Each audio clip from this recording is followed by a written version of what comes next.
Afternoon, everybody. How are we feeling? Another quiet Friday. Just another sleepy Friday at the White House. So, I'm sure we'll try to come up with something to talk about today. Before we do, however, I would just want to acknowledge my colleague Kendra Barkoff, who has been the press secretary to the vice president for a little over 4 years now. Today is her last day at the White House, and she's somebody that I know that many of you all had an opportunity to work closely with, particularly in the last few months. And she's obviously somebody who served not just the vice president, but the entire administration with a lot of skill and professionalism, and she's also a lot of fun to work with, too. So we certainly wish her well in her journey moving forward, and hope that she'll stay in touch. So, but with that, Darlene, let's get to your questions. All right, let's get to them. So on Keystone, now that we have a decision, can you describe a little bit for us exactly when the State Department finished the review, when it got to the president, a little bit about how we got to where we got to today? Well, Darlene, as you obviously noted, the State Department concluded a years-long review of the Keystone Pipeline project, and they determined that construction of the project would not serve the national interest of the United States. Now, I know there are many people who have expressed their disagreement with that conclusion. Those proponents of the project often say that this project would contribute to our energy security, that it would lower gas prices, and it would be good for the economy. But the fact is, this rigorous State Department review that you all have now seen concluded that the impact of the project on all of those factors is negligible. The one significant impact we know that the project would have is in undermining the ability of the President of the United States and other senior U.S. officials who have enjoyed great success in going around the world and convincing other countries to follow the lead of the United States and making a significant commitment to fighting climate change and curbing carbon pollution. Here's why that's significant. For decades, critics of U.S. efforts to cut carbon pollution said that it was foolish for the United States to pursue those kinds of policies on our own. They said it didn't make sense for the United States to be trying to cut our carbon footprint if China and Brazil and Japan and South Korea and Australia and a bunch of European economies weren't willing to do the same thing. Well, now we actually have seen that China and Brazil and Japan and South Korea and Australia and a bunch of European economies are willing to do the same thing. And the reason they're willing to do the same thing is because they've taken a close look at what's happening here in the United States and acknowledged that here in the United States, business as usual when it comes to our energy policy is not acceptable. And that because of the changes that we've put in place, other countries have made a significant commitment. And to build a pipeline project that would incentivize the extraction of some of the dirtiest oil on the planet and facilitate its efficient transport to the United States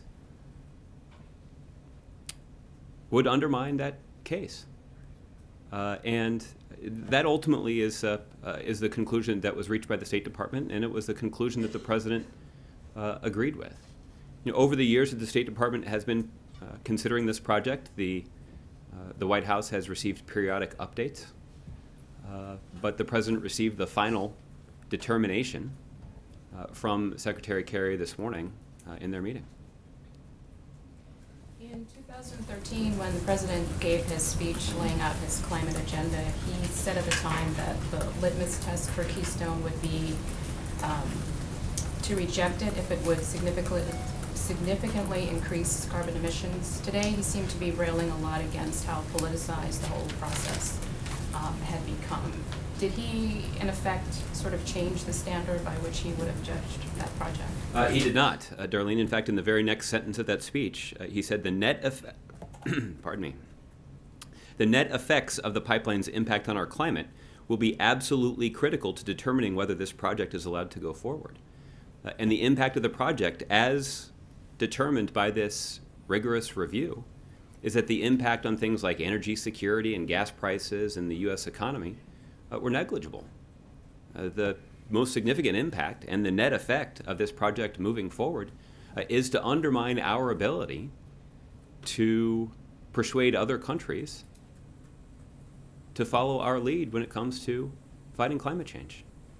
And the consequences for that are significant. As I described earlier, our critics have suggested that this was a key part of the strategy for fighting climate change, and that for the United States to try to pursue this on our own would be an exercise in futility. The fact is we have built an important international effort in this regard, and the determination is consistent with the standard that the president had set. How much of the decision is related to the upcoming climate talks in Paris and wanting to kind of get the Keystone issue off the table before he goes there? Well, for the precise decision about the timing of releasing this report, you should go to the State Department, because it was obviously a process that they were running. But given the fact that so much of their conclusion rested upon the impact that this decision would have on international deliberations on climate change, it seems obvious to me that the authors of this report were mindful of the upcoming international meeting to discuss climate change. Finally, do you have any sort of update for us on U.S. assessments into the Russian plane crash? Yesterday, the president used the word bomb when he was commenting on it. He did. He did. I don't have an update beyond what we've said before. The United States still has not made our own determination about the cause of the incident, and while we can't rule anything in or out, we have to consider the possibility that of potential terrorist involvement here. Out of an abundance of caution, though, and mindful of that possibility, Secretary Johnson earlier today announced a series of interim precautionary measures that would be taken at a handful of airports in the region to further secure the aviation system for American travelers.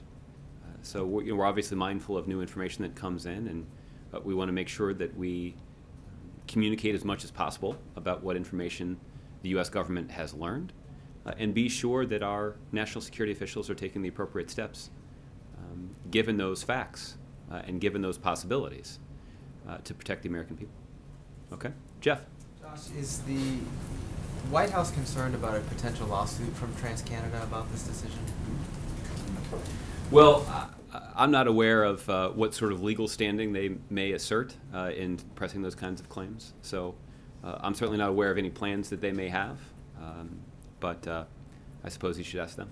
Is there anything in this decision that would prevent TransCanada from applying again, either with this administration or with a future administration? I don't know the answer to that, Jeff, in terms of what would sort of govern their ability to resubmit an application.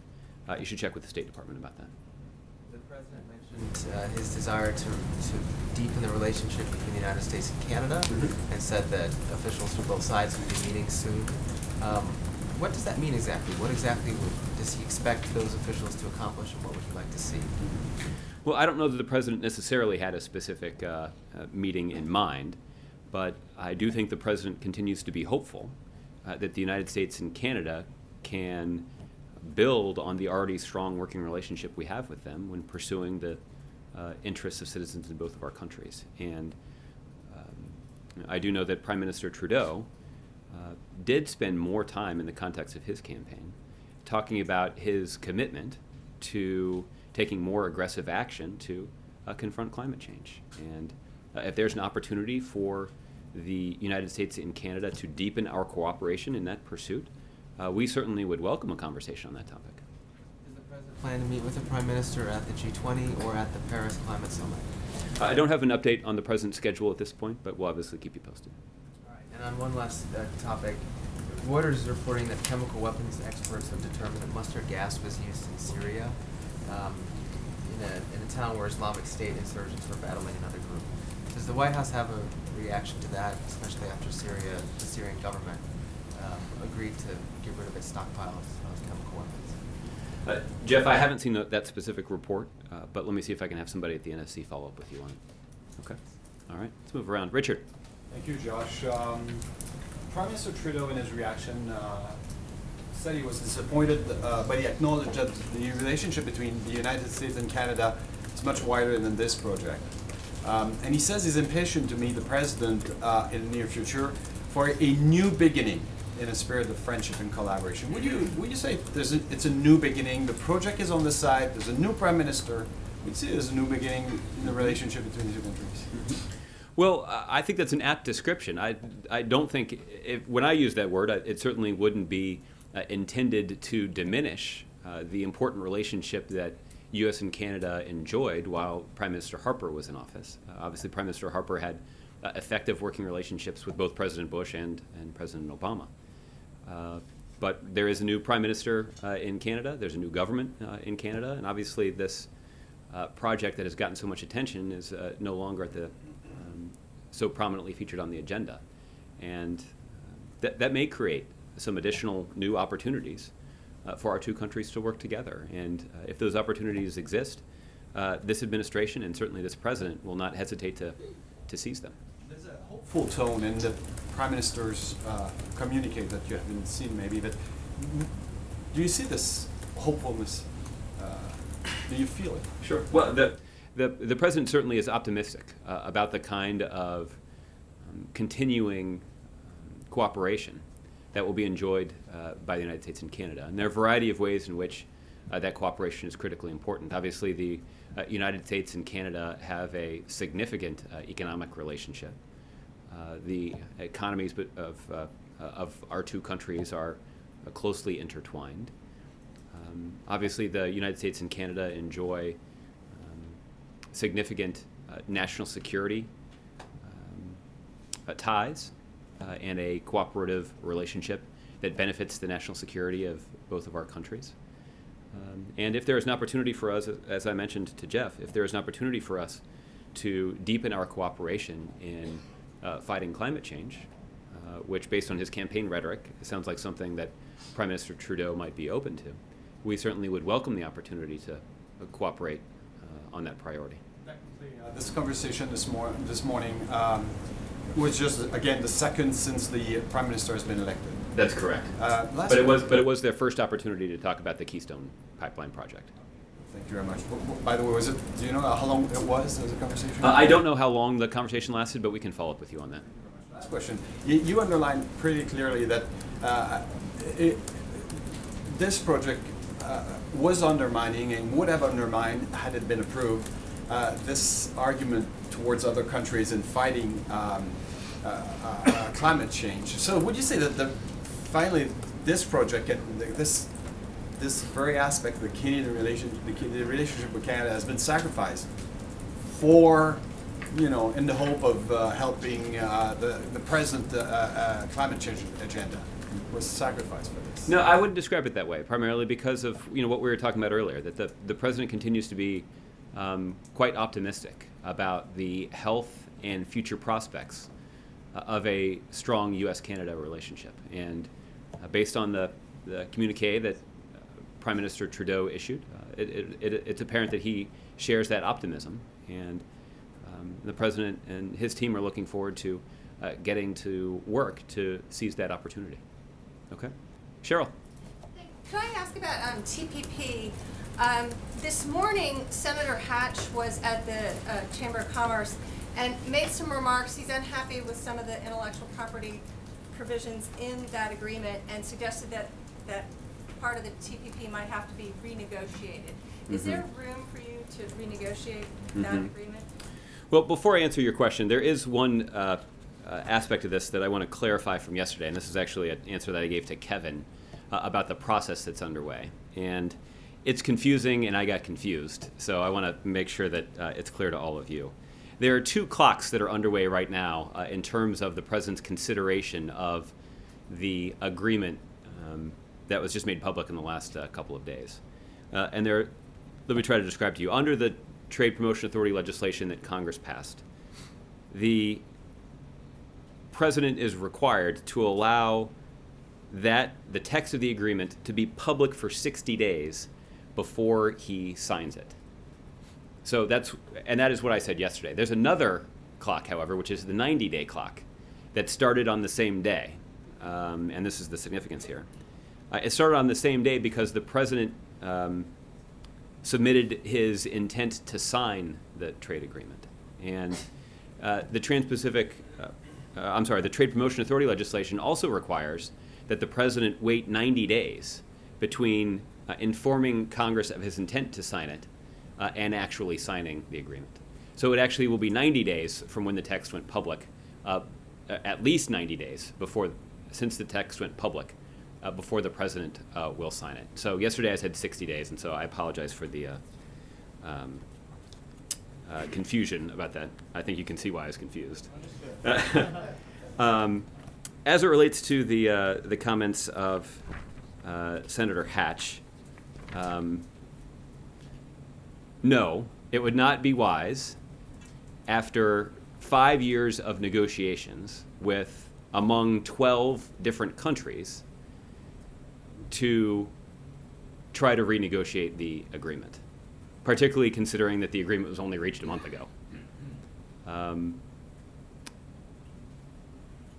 Now, as it relates to the specific argument that he's making about the deep concern that he has for the financial well-being of the pharmaceutical industry, the fact of the matter is, in these 12 countries, well, what the pharmaceutical industry has been advocating for are essentially 12 years of data protection of their products to ensure that generic versions of their drugs can't be sold for 12 years. They do have a legitimate argument in terms of making the case that there should be some protection that they're afforded so that they continue to have an incentive to invest in the kind of research and development that will yield new life-saving medications. So their desire for some protection is certainly reasonable. In the United States, they enjoy 12 years of protection. And what they've suggested is that that 12-year period of protection should also be afforded to them in the other member states of the Trans-Pacific Partnership. The agreement actually puts in place an effective standard of 8 years among the TPP member nations. And so the pharmaceutical industry has suggested that we fell short of our goals by 4 years. That fails to account for the current situation. Right now, there are 5 different countries who are part of the TPP agreement who have 0 data protection for the pharmaceutical industry. So this really isn't a situation of the pharmaceutical industry needing to acknowledge that the glass is half full. They actually need to acknowledge that a previously empty glass is now almost entirely full. And this is an agreement that reflects both the need to compromise, but it also reflects the need to ensure that patients in all of the TPP countries have access to life-saving drugs. And that if you put in place essentially a protection period that's too long, you will for too long deny life-saving medication to those patients who need it. And that's why we believe both that this is a reasonable agreement, an agreement that's good for patients in all the countries, and ultimately is an agreement that will significantly improve the prospects of the pharmaceutical industry. The fact is, we agree to the agreement anyway. And it's one that, that we continue to believe deserves strong bipartisan support in the United States Congress. Okay, Ron. On Keystone, the argument was often made that I think 40,000 jobs would be created by this project, temporary though they may be. What was the finding about that? Is that true? Mm-hmm. Well, you can take a look at the actual report, and there is a job creation analysis in there. In terms of permanent jobs, their conclusion is that this would create a grand total of 35 permanent jobs here in the United States. The overall economic impact of this project would be 0.02%, which is why I described the broader economic impact of the project as negligible based on the robust analysis that was performed by the State Department. I think some would argue that 40,000 jobs, though they temporary, are significant, especially if you don't have a job. Well, I think those who make that argument are principally those who, or at least many of them, have blocked the administration's proposal to make a robust investment in our infrastructure that would actually create more than 1.5 million new jobs over 10 years.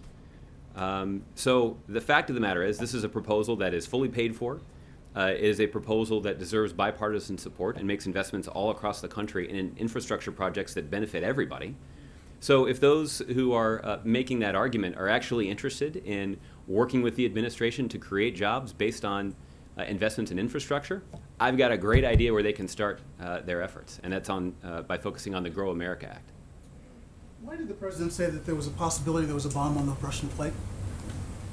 He made that statement based on what the U.S. government has learned in the last few days. So he's been briefed, and there's some intelligence that suggests this? Well, I'm not going to get into all the details, and I'm not prepared to offer my own intelligence assessment from here.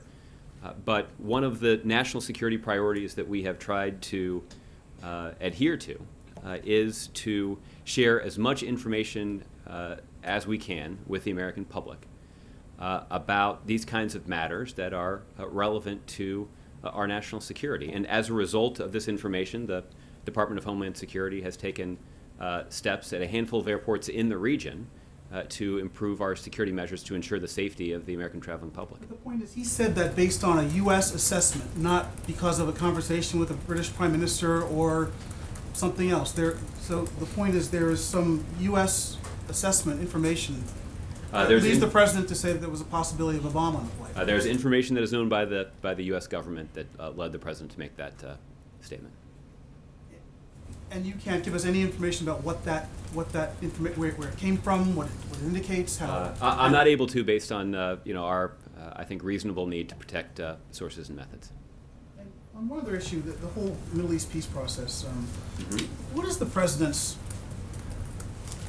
Can you describe the president's concern that he has essentially said through his aides that the administration is going to end and there will be no two-state solution? And this is something that so many presidents have worked at, the United States has tried so hard to achieve. There must be a tremendous feeling of, I don't want to say failure, disappointment. What is it? There is disappointment about the fact that Prime Minister Netanyahu himself has said that the conditions are not right for a Palestinian state. And we have long made clear through the arduous effort that this administration has made, particularly the efforts of Secretary Kerry in this regard, that the United States can't make these difficult decisions on behalf of the parties. The United States can play an important role in bringing the parties together and trying to facilitate some conversations and trying to help both sides build some trust.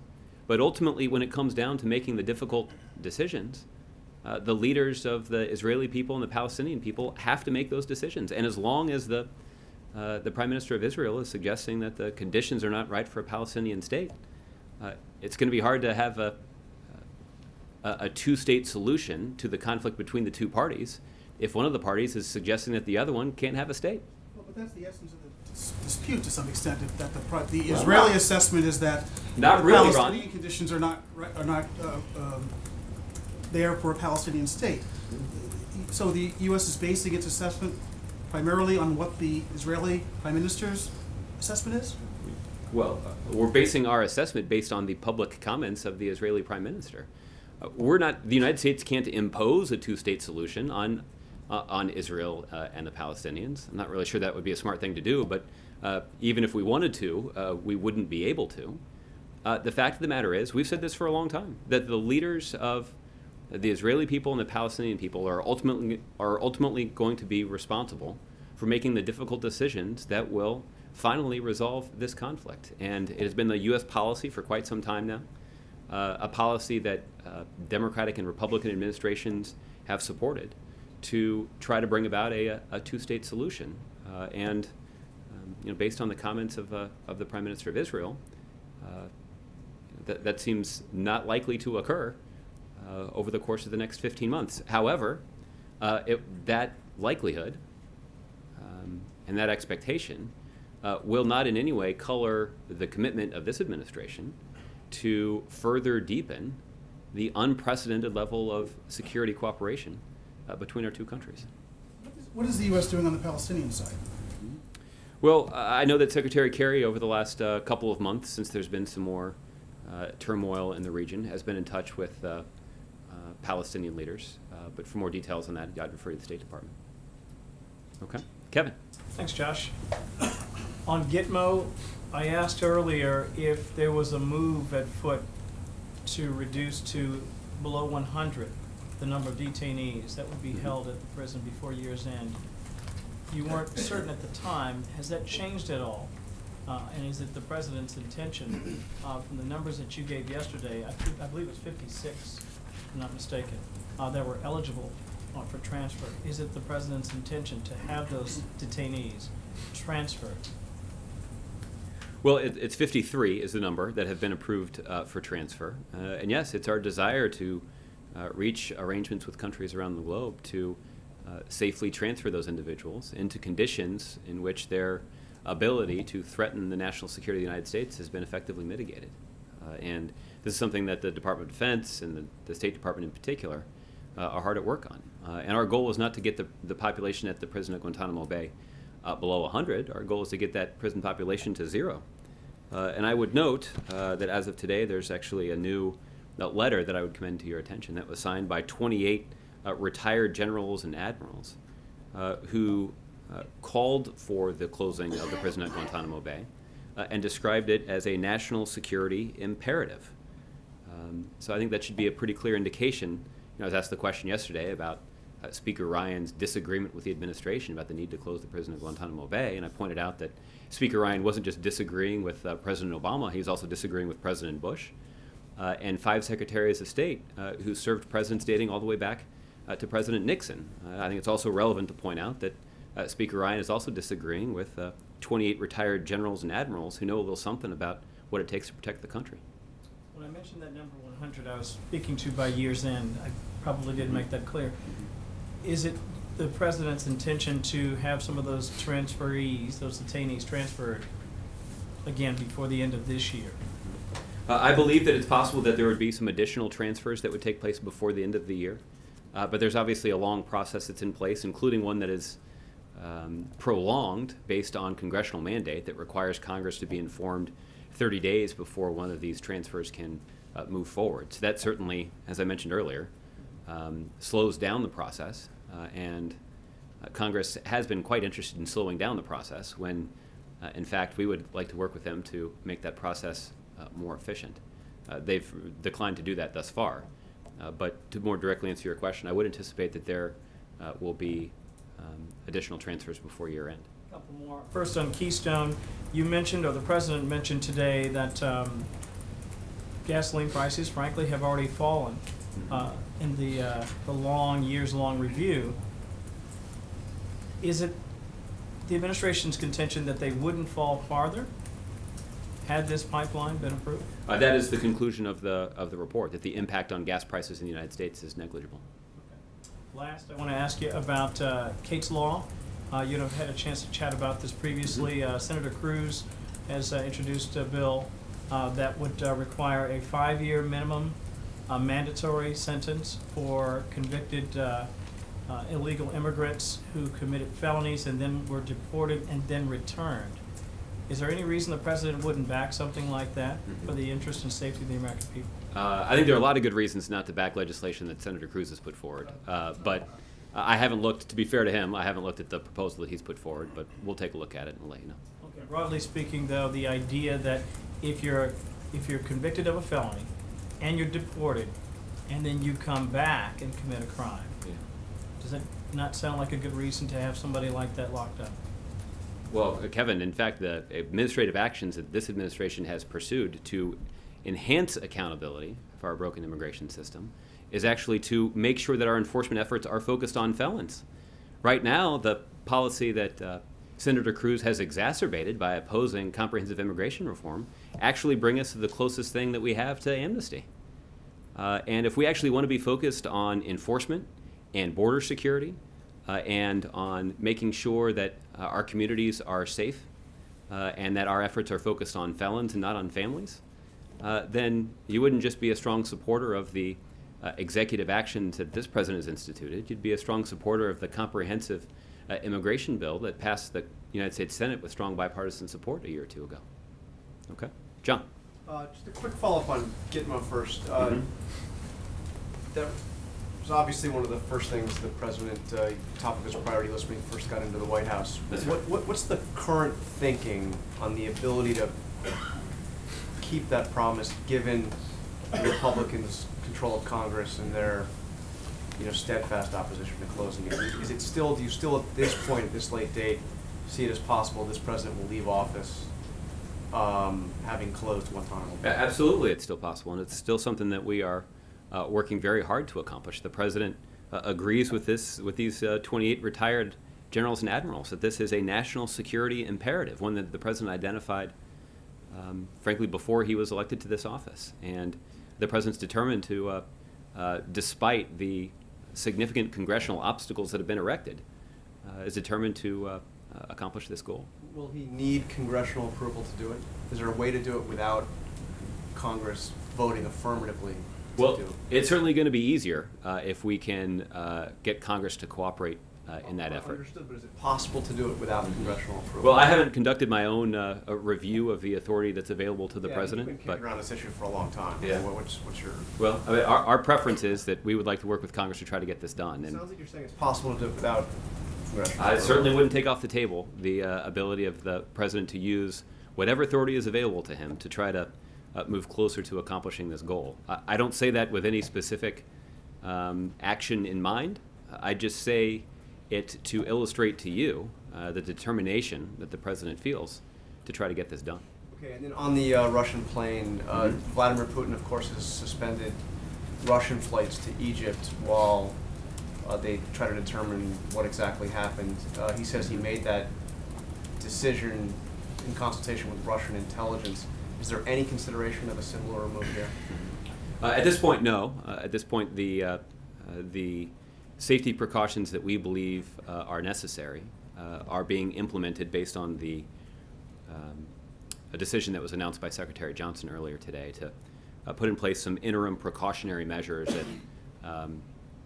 at a handful of airports in the region. And are we working with Russian intelligence on this? What is there, how much cooperation is there in trying to determine the cause, what happened? Well, I think the only thing I can tell you is that U.S. officials have been in touch with both Egyptian and Russian officials about this incident and about the ongoing investigation. Okay. Mike? So, two topics, if I might. First, to press you on the plane issue, there seems to be a disconnect between something that you've said and just repeated and what the president said, which I want to see which one of you guys is right. Well, that'll be the easiest question I'll answer all day. So, you keep saying that there's no U.S. investigators that are part of this, that they've simply been in touch with investigators from Egypt and Russia. The president seemed to indicate otherwise, saying, quote, "We are going to spend a lot of time making sure our own investigators and our own intelligence community figures out exactly what's going on before we make any definitive pronouncements." So does he expect that your own intelligence and your own investigators are going to be able to do that while they're not actually doing anything? While they're not actually participating in the investigation? Well, Or I guess they- those are two different things. I didn't say they weren't doing anything, Well, you but I said- did say that they you said were. they're not participating in the investigation other than being in touch. I mean, that's right. I mean, so Okay. are they doing anything? Yes. What are they doing? Well, Mike, I don't mean to be too flippant about what is a serious matter. The fact is, I'm just not going to be able to get into detail about the activities of our intelligence officers as they take steps and learn information that is critical to protecting the American public. Are you aware that that Egyptian investigators have asked the United States for help in some of the processing of the evidence that they've recovered? My understanding, based on the latest briefing that I received on this, is that we had made an offer of assistance like what you've described, and there has not been a specific request made at this point by Egyptian officials for that kind of assistance. On any of it, you don't think? Well, certainly on the kind of assistance that you've just described. Okay. And so just one last time here, without saying what they're doing, are investigators or intelligence officials involved in the process of, without saying what it is, I know, the but process. here's the thing, I think you're making this too. Yes or no? I think you're making it too complicated. I acknowledged yesterday that our intelligence officers and our national security professionals were trying to learn everything they possibly could about what exactly happened. That does not mean that they are working closely with Russian and Egyptian investigators. Those guys are leading their own investigation. That certainly isn't appropriate. That certainly is appropriate. This is a disaster that occurred on Egyptian soil and that affected hundreds of innocent Russian lives. So it's understandable that they are going to be most directly focused on this. But I think you can also expect, as I said yesterday, and as the President said yesterday, that U.S. national security officials, including our intelligence officials, are taking a close look at this and learning as much as we possibly can, particularly as it relates to information that could be useful to protecting the American public. In fact, that's actually what led me to say yesterday that the possibility of terrorist involvement could not be ruled out. And it's also what led the President to say yesterday that a bomb could potentially be involved. Second quick topic, the head of the DEA has now echoed the FBI director's comments regarding the so-called Ferguson effect. It's now the second top administration law enforcement official to do that, to be in some conflict with the president on this topic. Is there something going on here? Is there some concern that the president has? Has he expressed any, other than what we've heard publicly, has he expressed any concern that several of his top law enforcement officials are off the reservation on this question? I haven't heard him say that.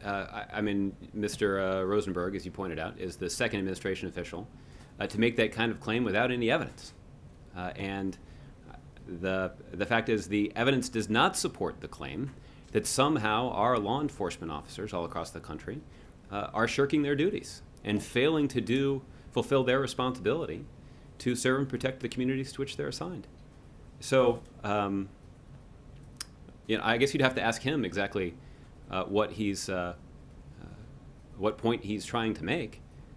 You might also ask him if there's any evidence to substantiate the claim that he's made. I guess, and I won't belabor it because other people have questions, but I guess that it seems somewhat surprising that you could imagine. I was surprised he said it too. But I mean, you could imagine expressing sort of surprise and then moving on if these were people outside of the administration. These are people that directly work for the president and that often are called upon to speak for the president in their capacity, in their various capacities. So at some point, does the president haul them in and say, shut up?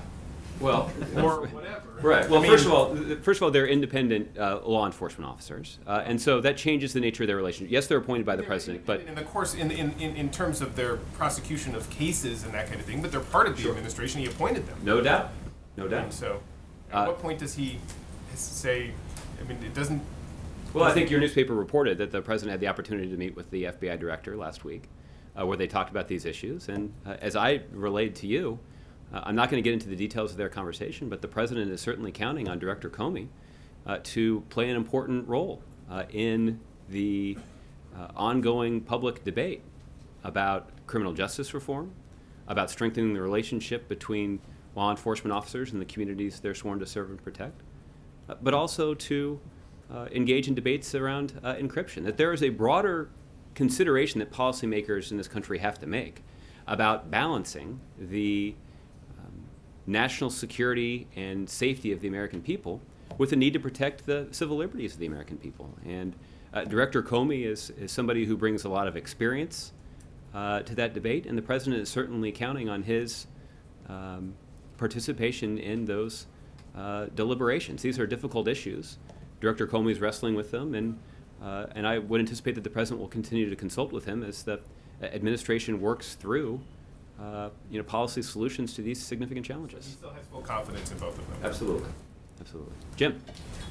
Getting back to Keystone, the president said throughout this process on several occasions that the main criteria for approving the project would be that if the pipeline did not contribute to climate change.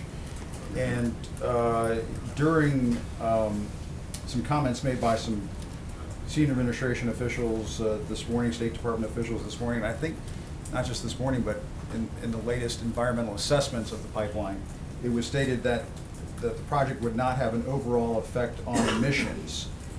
And Secretary Kerry said in his statement this morning that the main driving force behind his recommendation was that he didn't want to undermine the United States' ability to lead the world on climate change. So if the president's, I guess, key determining factor on whether to approve this project was whether it was going to contribute to climate change, and that did not pan out, and that the secretary seems to be saying that this has to do with undermining our ability to lead the world, was this a PR move?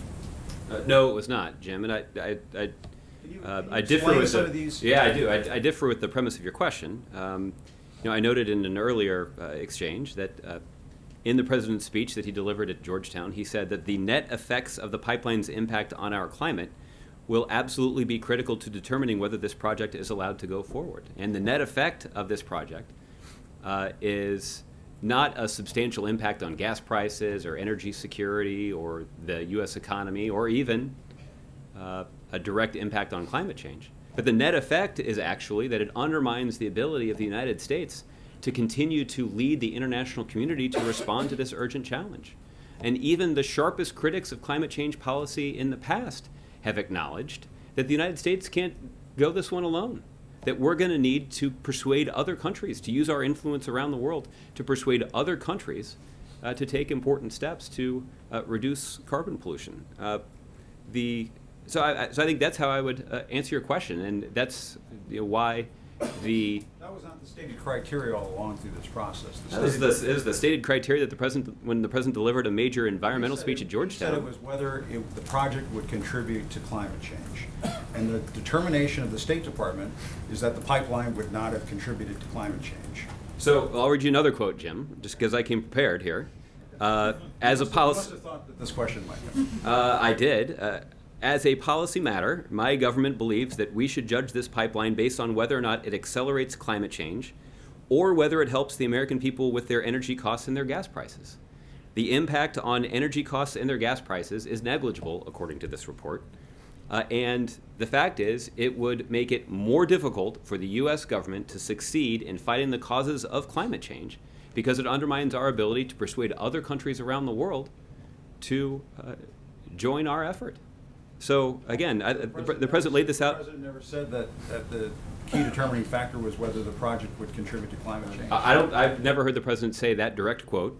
Maybe you have one there in front of you. I've read you two direct quotes of what the president said that certainly substantiate both the results of the review and my explanation for their determination. Let me see if I can dig that up. Okay. In the meantime, I wanted to ask you about the president's comments about the bomb, possible bomb on the plane. Mm-hmm. Getting back to Michael's question, there are investigators on the case. There are U.S. investigators on the case, correct? Well, I think what I will say is that there are U.S. national security officials that are using their capabilities to learn as much as they possibly can about this incident and to understand what potential impact it could have on the safety and security of the American people. And as a result of their efforts and as a result of what they have learned thus far, you saw that the Director of Homeland Security, Jay Johnson, announced a series of interim steps at a handful of airports in the region that would be important to protecting the American traveling public. The Department of Homeland Security has already begun the work of implementing those steps. And should U.S. travelers be concerned about flying to that region, to that part of the world, do you think? Well, we obviously always urge vigilance on the part of U.S. citizens, particularly when they're traveling overseas. But for advice about where it's safe to travel and where it isn't, and what precautions they should take, I'd encourage them to consult the State Department that has a website where it's organized by country where you can take a look at any travel advisories that the U.S. government may have. This is something that is regularly updated based on the information that's collected by our national security professionals, and it's routinely consistent with the advice that the State Department gives to State Department employees that are operating around the world. And just to get back to this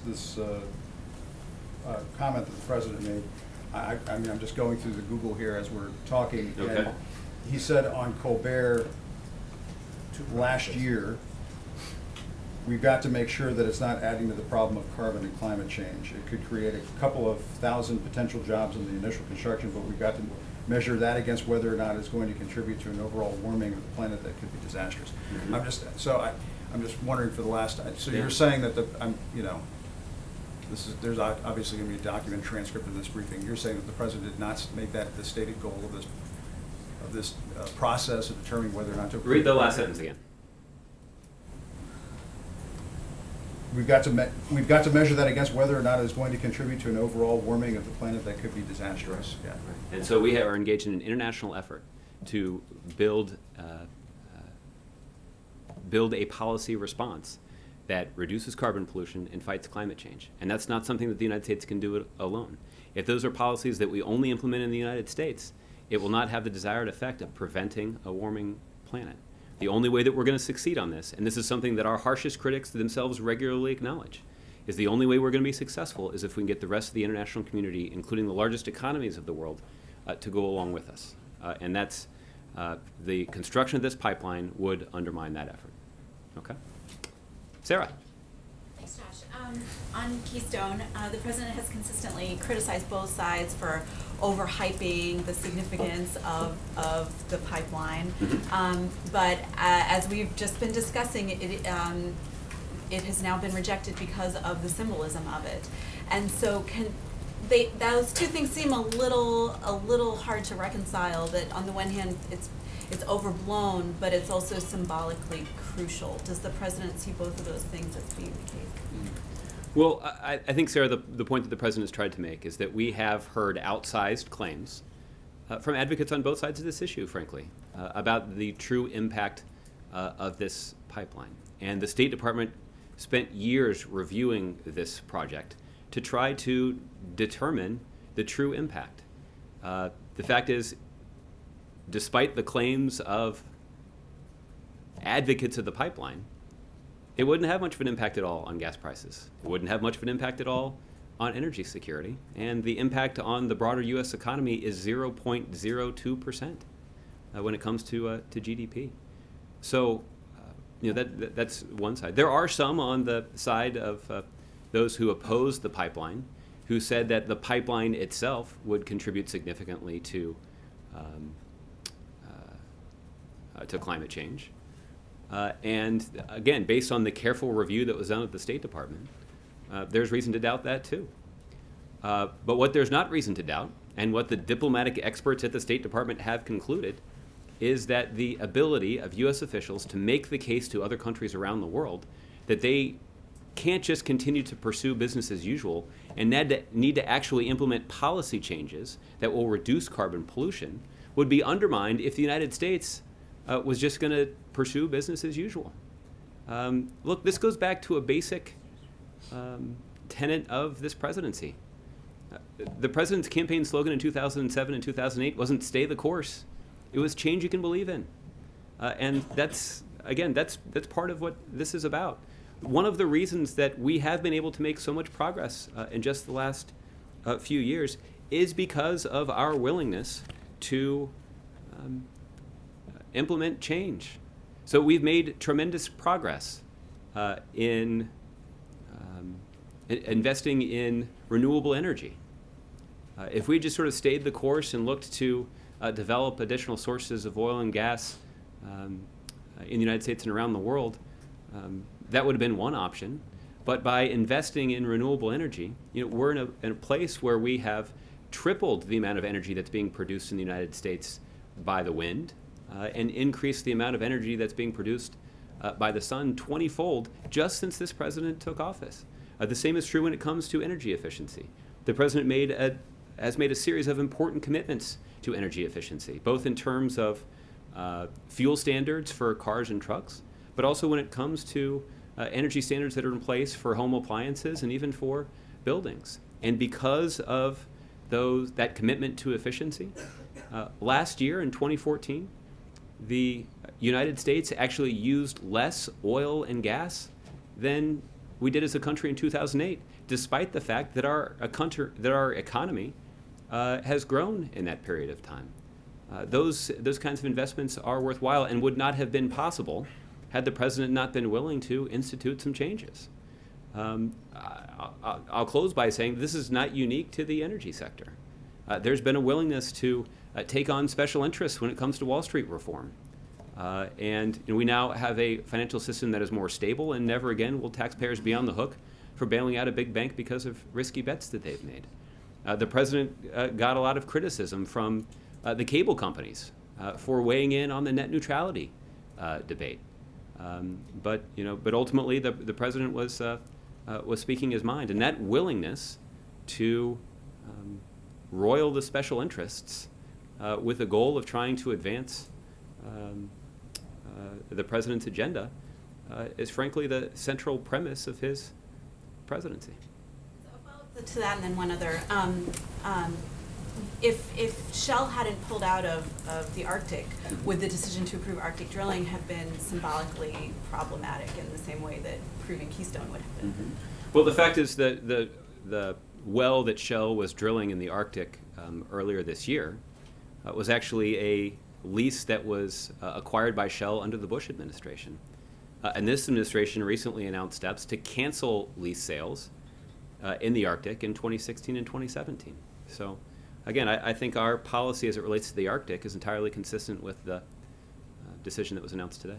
And then stepping back, going to Paris, kind of big picture, does the president see himself as trying to save the world with what he's working on there?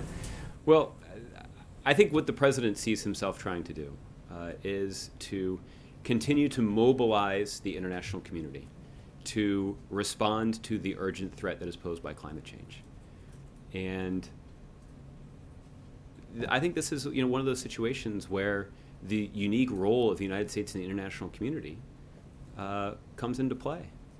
The United States, given the size of our economy, given the stability of our economy, and given our influence around the globe, is uniquely positioned to convince other countries to take significant steps to cut carbon pollution. And those countries were only willing to make those commitments once they saw that the United States wasn't just talking the talk, that we were willing to walk the walk. And I think this is sort of the latest evidence of our willingness to walk the walk. And that's not going to prevent the oil companies from squealing and the Washington politicians that they own from squealing even louder. But it's not going to intimidate the president as he makes a decision that he believes is in the best interest of the country, in the best interest of our economy, in the best interest of the health of our children, but also in the best interest of the planet. Okay? Margaret. Josh, can you explain, this was a permit application from a corporation.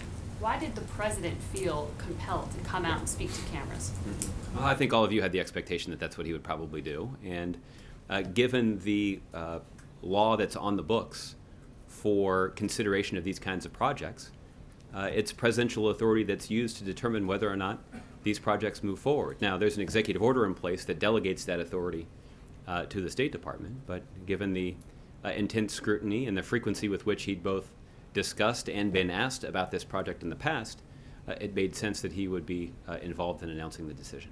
Well, I asked, the president used language saying this has essentially gotten blown out of proportion, saying it's gotten overinflated, hyped up. Mm-hmm. I mean, elevating it further, though, by speaking about it from the White House. Mm-hmm. So don't you wonder that whether that will make him more vulnerable to the claims that this is further politicization of the issue, since he made a pitch for climate agreement, made a pitch for infrastructure? I think, as I mentioned earlier, the president's not at all worried about claims from the oil companies and the D.C. politicians that they own, that somehow he's done the wrong thing here. He's used to that criticism, and that's not going to intimidate him or prevent him from taking additional steps that he believes are necessary to look out for the best interests of the country, to look out for the best interests of our economy, to look out for the best interests of the health of our children, and to look out for the best interests of the planet. With all due respect, it was just a few Fridays ago when the president made the decision to put 50 special operators on the ground in Syria, and we did not hear from him. Many of us in the press did expect to. So on this particular issue, it seems very charged already, and for the president to decide to come out on it, it seems to be that there's perhaps lending some credence to those who say this is just about politics. This wasn't a policy. Margaret, I don't think that the amount of politics that have been injected into the situation would have been in any way diminished if somehow the Secretary of State had spoken instead of the President. Can you also one second. When we look at the Supreme Court, I guess has said that it will hear pending appeals from groups in 7 different states in regard to this ACA mandate on contraception.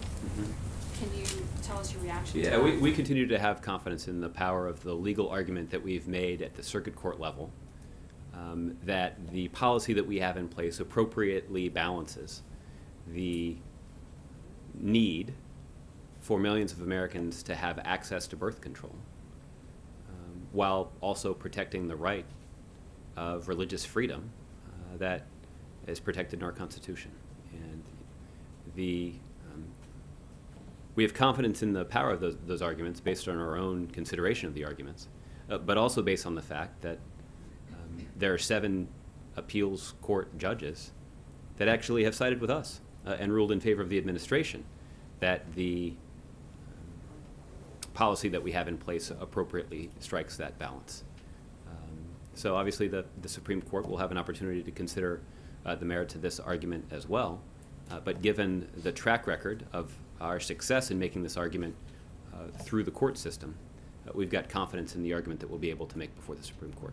Confidence that it'll withstand the scrutiny. The Supreme Court will have to make their own decision, but we certainly have confidence in the persuasive power of the argument that we've made. Okay, Andrew. A quick question on TPP. Given that the calendar is looking quite tight with long congressional recess next year, next summer and so on, what are you saying to Democrats who... All those French work weeks? That's Jeb Bush's line, not mine.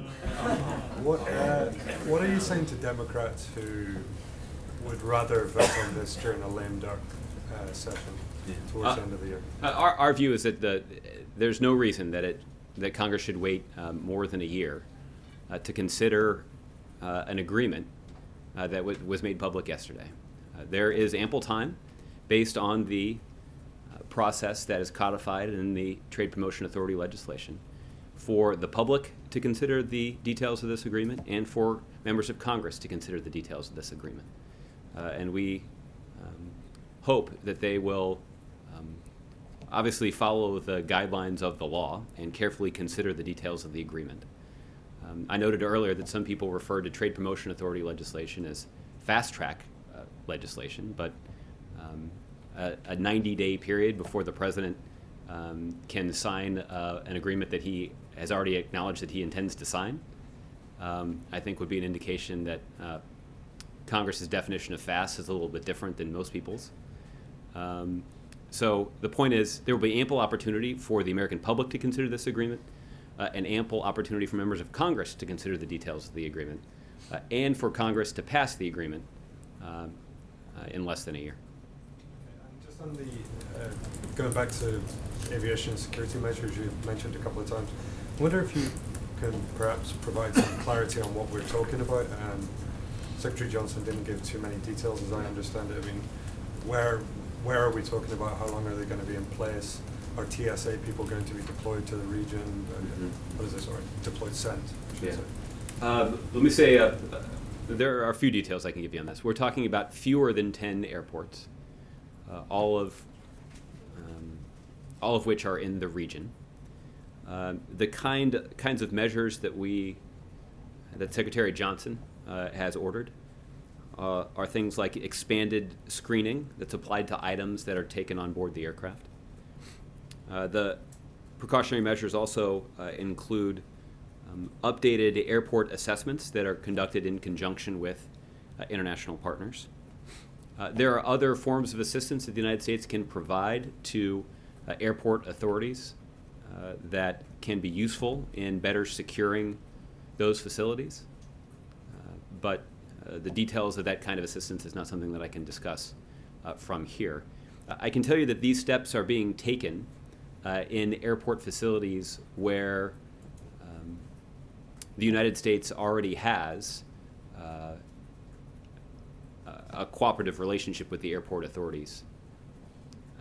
So it's not necessary for us to go and sort of institute these measures from the ground up.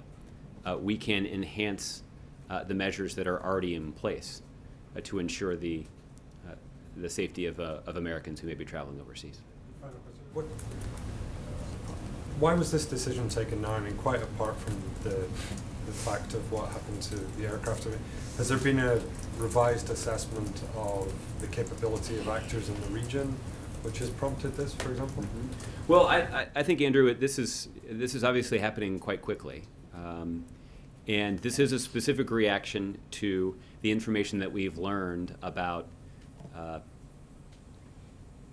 this incident in the Sinai Peninsula. Secretary Johnson has acknowledged that these are steps that he's ordered out of an abundance of caution. There is no specific threat, or these measures are not being taken in response to a specific threat to the homeland.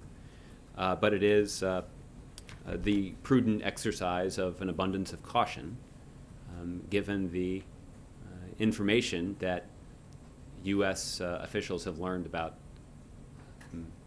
this airline disaster in the Sinai Peninsula. Okay, so just to be clear, you've taken this decision because you're looking at what's happened, and that has made you believe that certain actors have more capability than previously thought, or pose a greater risk than previously No, thought? I wouldn't say it that way. I think this is just, in some ways, it's less than that.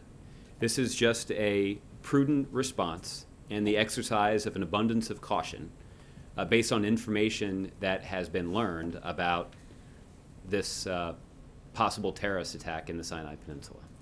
And so this is just a series of steps that the Secretary of Homeland Security believes should be taken out of an abundance of caution based on what we know about what might have happened aboard that Metrojet flight 9268. Okay, Mark?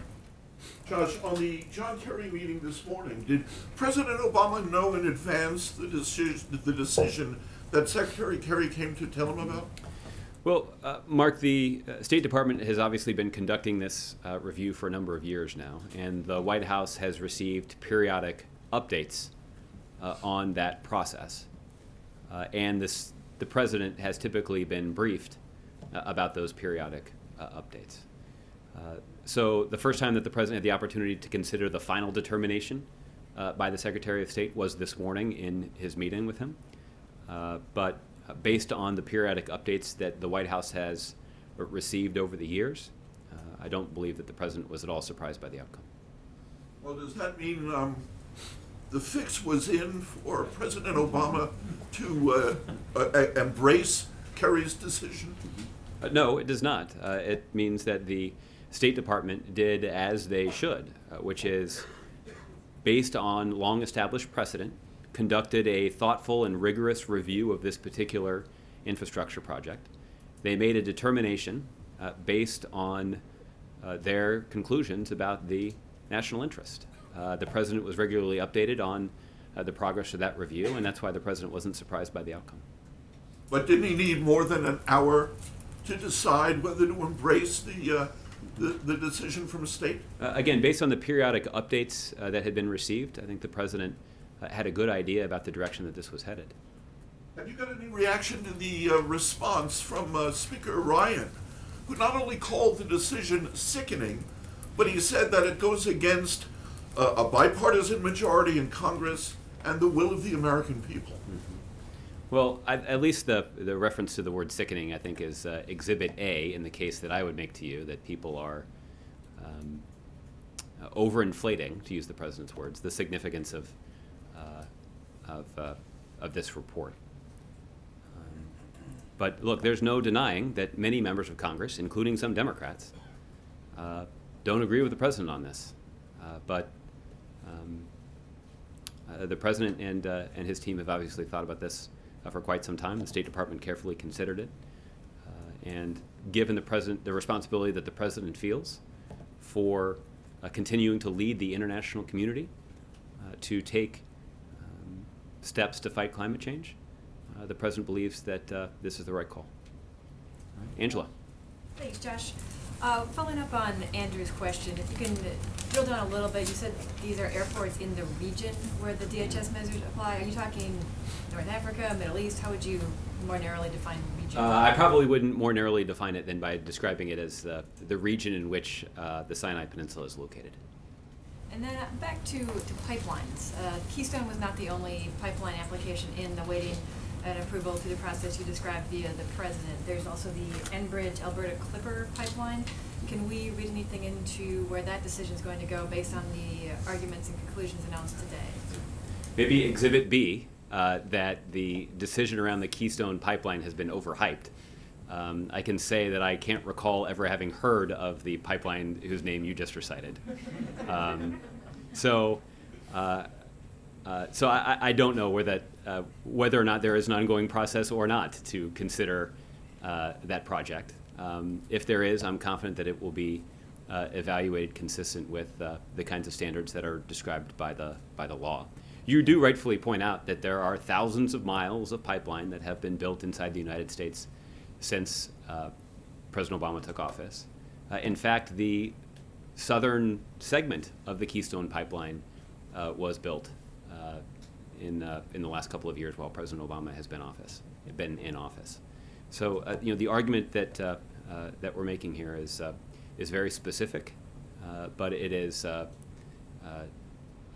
does not mean that no more pipeline will be constructed in this country over the next 15 months.